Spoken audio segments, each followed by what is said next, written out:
সকালে হঠাৎ করেই বড় ভাই শাকিল ভাইয়ের ফোন পেলাম। ভাই বললেন, আজকে রাতে কিন্তু আসবা, একসাথে খাবার খাবো। কথাটা শুনেই মনটা ভালো হয়ে গেল, কারণ ব্যস্ত জীবনে এমন করে আপন মানুষদের ডাক সত্যি অন্যরকম অনুভূতি দেয়।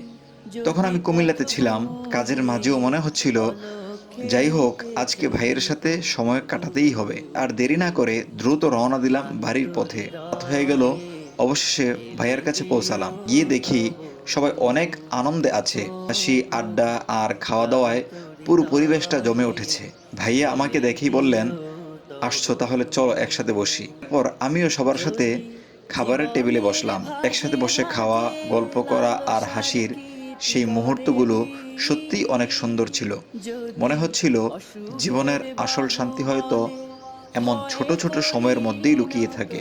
আজকাল আমরা সবাই কাজ আর ব্যস্ততার কারণে অনেক দূরে সরে যাই, কিন্তু মাঝে মাঝে এমন কিছু মুহূর্ত আসে যা আবার আপন মানুষদের কাছে নিয়ে আসে।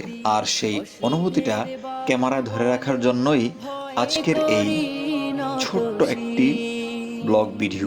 সময় হয়তো চলে যাবে, কিন্তু এমন সুন্দর মুহূর্তগুলো স্মৃতি হয়ে সবসময় হৃদয়ে থেকে যাবে। ভাই, আমাদের বড় ভাই সোহেল ভাই, হানিফ ভাই, এই যে আমাদের বড় মিয়া হানিফ ভাই, আমাদের দেখতে পাচ্ছেন সবাই খাচ্ছে, কিন্তু আমি বাকি আছি। বলেন তো বন্ধুরা, এটা কেন হচ্ছে? আমার আসতে দেরি হয়ে গেছে। আর সোহেল ভাই মনোযোগ দিয়ে খাচ্ছে দেখতেছি, আর রিপন ভাইয়ের তো মাশাআল্লাহ খাইতেছে, কোনো আওয়াজ নাই। আর সাইফুল ভাইকে দেখতেছি মুসকি মুসকি হাসতেছে আর খাচ্ছে। হ্যাঁ, তো বন্ধুরা, আজকের দিনটা খুবই একটা আনন্দদায়ক একটা অবস্থা।